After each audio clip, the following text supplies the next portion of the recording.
और अंत में जो सच्चाई हमने आपके सामने रखी है ना, उसे जानकर आप हंसी से लोटपोट हो जाएंगे।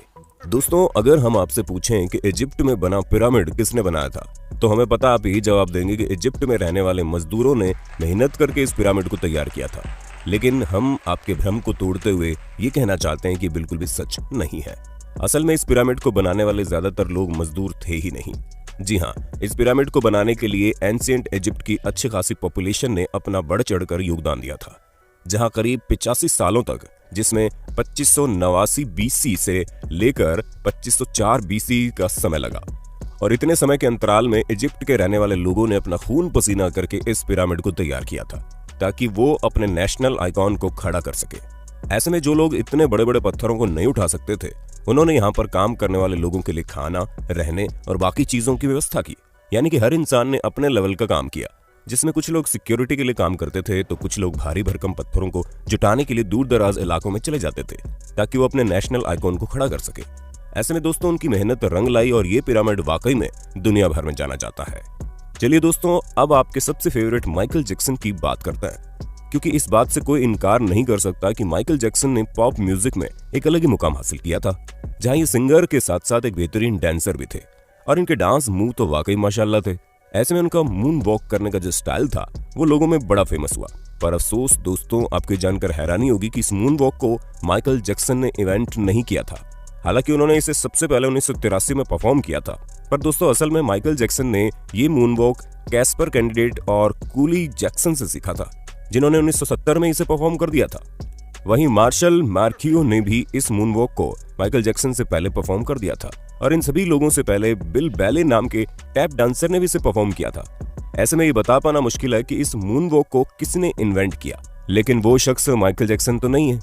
अब आप एक और सिर घुमा देने वाली बात सुनिए, क्योंकि आप लोगों ने कार्बन डेटिंग का नाम तो सुना ही होगा। अरे नहीं दोस्तों, ये टिंडर में राइट लेफ्ट स्वाइप करने वाली डेटिंग नहीं है, बल्कि एक ऐसा मेथड है जिसके जरिए एटमॉस्फेयर में कार्बन डाइऑक्साइड के चेंज होने पर चीजों की असली उम्र बताई जा सकती है। ऐसे में आर्कियोलॉजिस्ट कार्बन डेटिंग का इस्तेमाल करके ये पता लगाते हैं कि उनके द्वारा खोजी गई चीजें कितनी पुरानी है, और इसी वजह से हम भी आपको जितनी भी चीजों की जानकारी देते हैं, उनकी उम्र कार्बन डेटिंग के हिसाब से होती है। और विलर्ड लिबी नाम के जिस प्रोफेसर ने कार्बन डेट्स का पता लगाया था, और इस काम के लिए उन्हें नोबेल प्राइज भी मिला था।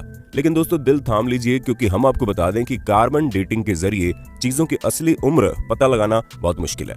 और ऐसा इसलिए क्योंकि हर जगह का एटमॉस्फेयर अलग अलग तरीके से चेंज होता है। हालांकि कुछ हद तक चीजें सही जा सकती है, लेकिन अब आप खुद सोचिए कि दो प्लांट हो, जिनमें से एक अमेरिका में हो और एक ग्रीनलैंड में, तो जाहिर सी बात है कि टेम्परेचर इफेक्ट की वजह से दोनों की ग्रोथ में काफी डिफरेंस आएगा। इसी तरह से कार्बन डेटिंग का भी हिसाब किताब है। अब चलिए दोस्तों, आपको एक और मिथ बस्टर स्टोरी सुनाते हैं, जो किसी और की नहीं बल्कि लॉक नेस मॉन्स्टर की फेक फोटो स्टोरी है। जी हाँ दोस्तों, जहां इस मॉन्स्टर की फोटो को न्यूज़पेपर में दिखाकर लोगों को हैरान करने में कोई कसर नहीं छोड़ी गई थी, और कई सारे लोग तो इस बात पर विश्वास भी कर बैठे थे कि सालों पहले गायब हो चुका ये क्रिएचर अब वापस से तहलका मचाने आ गया है। ऐसे में दोस्तों, लॉक नेस को स्कॉटलैंड में देखे जाने की बात कही गई। इस तस्वीर को सबसे पहले रॉबर्ट केनेथ विल्सन ने 1934 में लोगों के सामने रखा, और करीब 60 सालों तक इनकी ली गई इस तस्वीर को सच्चा समझा जा रहा था। लेकिन वो कहते हैं ना कि झूठ के दिन 4, सच चले 1000 साल। हाँ दोस्तों, हमें पता है हमारी बनाई गई कहावत उतनी अच्छी नहीं है, लेकिन इस जगह पर बिल्कुल फिट बैठती है, क्योंकि 1994 में ये बात लोगों के सामने आ गई कि लॉक नेस मॉन्स्टर का जो शेप उस तस्वीर में था, वो कुछ और नहीं बल्कि एक टॉय सबमरीन थी, जिसे पानी में इस तरह डाला गया था कि वो उस क्रिएचर की तरह दिखाई दे। और ऐसा मर्म्यूडेक नाम के जर्नलिस्ट ने किया था, ताकि वो अपने न्यूज़पेपर से बदला ले सके, क्योंकि उनके न्यूज़पेपर ने लॉक नेस मॉन्स्टर के बारे में छापने की वजह से उन्हें बातें सुना दी थी, और इसी वजह से उन्होंने इतनी बड़ी कहानी रची, जिसके चंगुल में दुनिया करीब 60 सालों तक थी। दोस्तों, जब आप दुनिया के अजूबों के बारे में सोचते होंगे, तो आपके दिमाग में सबसे पहले क्या आता होगा?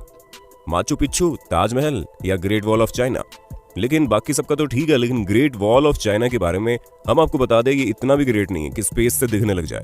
जी हाँ दोस्तों, क्योंकि सच्चाई तो ये है कि ये इतना बड़ा भी नहीं है कि इसे हमारे एटमॉस्फेयर के बाहर किसी भी जगह से देखा जा सके, फिर चाहे वो मून ही क्यों ना हो, जो हमारे सबसे करीब है। और ये हम अपने मन से नहीं कह रहे, बल्कि खुद नासा ने इस बात को साबित किया है। हालांकि भले ही 21,196 किलोमीटर लंबी हो, लेकिन अगर हम इसकी चौड़ाई की बात करें तो ये बॉटम से मात्र 20 फुट चौड़ी है और टॉप से केवल 16 फुट चौड़ी है। हम आपको बता दें कि ये अफवाह 1754 के आसपास शुरू हुई। ऐसे में ये चीज हमारे चांद पर पहुंचने और स्पेस में सैटेलाइट पहुंचाने से बहुत पहले की बात है। तो ये सिवाय अफवाह के और कुछ नहीं है। अब भले ही हर साल यहाँ पर करोड़ों की संख्या में लोग आते हो, लेकिन अफसोस वो चाइना की जिस दीवार पर खड़े होते हैं वो स्पेस से तो नहीं दिखती।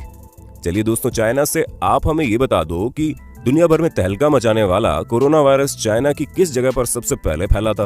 हमें पता है आपको जवाब पता होगा, इसलिए कमेंट बॉक्स में एक भी इंसान का जवाब छूटना नहीं चाहिए। वैसे दोस्तों, जब कभी भी आप वाइकिंग्स के बारे में सोचते होंगे तो आपके दिमाग में सबसे पहले चीज क्या आती होगी? हमें पता है ज्यादातर लोगों को बड़े से जहाज का साइज और सींग निकले हुए हेलमेट याद आते होंगे, पर हम आपको बता दें ये दोनों ही चीजें झूठी हैं, जो कि हमारी मेन स्ट्रीम मीडिया द्वारा हमारे दिमाग में डाली गई। असल में कई सारे हिस्टोरियंस को वाइकिंग्स के समय के टूल्स मिले हैं, जिनमें से एक भी हेलमेट ऐसा नहीं मिला जिसमें सींग लगे हों। हालांकि ये माना जा सकता है कि वो लोग लड़ते टाइम खुद को बचाने के लिए हेलमेट का यूज करते होंगे, लेकिन इसका मतलब ये नहीं है कि उनके हेलमेट में ही डायरेक्ट सींग लगे हों। दोस्तों, ये जो अफवाह है ये तब से फैलनी शुरू हुई जब गुस्ताव मालस्ट्रोम नाम के आर्टिस्ट ने अपने आर्ट में वाइकिंग्स के हेलमेट में सींग लगा दिए, और तभी से लोग ये समझने लगे कि उनके हेलमेट में सींग होते थे, जबकि ऐसा कुछ भी नहीं है। तो दोस्तों, हमें पूरी उम्मीद है आपको अपने होस्ट और दोस्त सैम की वीडियो में मजा आ रहा होगा। अगर हाँ तो साथ ही वीडियो को लाइक करते चलिए, ताकि हम फ्यूचर में भी इसी तरह की इंटरेस्टिंग वीडियोस लाते रहें। दोस्तों, अब हम आपके दिमाग की सबसे बड़ी उपज को दूर करते हैं, क्योंकि कई सारे लोगों को ये सिखाया जाता है कि अल्बर्ट आइंस्टीन, जो कि इतने बड़े जीनियस थे, वो हाई स्कूल में बेसिक मैथ की वजह से फेल हो गए थे। तो दोस्तों, ये बिल्कुल गलत है। जी हाँ, ऐसा कुछ भी नहीं है, बल्कि आइंस्टीन तो उल्टा मैथ के जीनियस थे, जहां मात्र 15 साल की उम्र में उन्होंने मैथ में अपनी बहुत अच्छी पकड़ बना ली थी। अब दोस्तों, जाहिर सी बात है, जो शख्स फिजिक्स की दुनिया में इतनी बड़ी उपलब्धियां पाया हो, उसे बेसिक मैथ ना आती हो, वो भी हाई स्कूल के समय में, ये चीज थोड़ी सी खटकती है। पर हमें तो बुरा उन लोगों के लिए लगता है जो ये सोचते हैं कि उन्हें मैथ नहीं आएगी, फिर भी वो साइंटिस्ट बन जाएंगे। अरे दोस्तों, साइंटिस्ट बनने के लिए मैथ भी जरूरी है, ठीक उसी तरह जिस तरह सिंगर बनने के लिए अच्छा गाना जरूरी है, और डांसर बनने के लिए अच्छे मूव्स करने जरूरी हैं, क्योंकि ये सभी चीजें बेसिक्स हैं। दोस्तों, हमें पता है आपको इस बारे में कुछ भी पता नहीं होगा, लेकिन हम आपको बता दें कि 19वीं सदी के मध्य में अमेरिका में एक बहुत बड़ी अफवाह चली थी, जहां पर सिगरेट बेचने वाली कंपनियां एडवर्टीजमेंट में कहती थी कि सिगरेट सेहत के लिए अच्छी होती है। जी हाँ दोस्तों, हैरान मत होइए, एक्चुअल में ऐसा होता था, क्योंकि कुछ कंपनियां ये तक कहती थी कि डेंटिस्ट खुद लोगों को सिगरेट पीने की सलाह देते हैं और ये सेहत के लिए बहुत अच्छी होती हैं, जिससे टेंशन वगैरह भी कम होता है। और इस तरह के कई सारे एड कैंपेन उस समय चल रहे थे, जिसकी वजह से अमेरिका के करीब 45% लोग सिगरेट की लत लगा चुके थे। हालांकि अभी भी अमेरिका में सिगरेट पीने वालों की कोई कमी नहीं है, लेकिन उस समय पूरे 45% लोग सिगरेट पीते थे, यानी कि करीब 7 करोड़ लोग तो केवल सिगरेट ही पिया करते थे। वो तो बाद में पता चला कि ये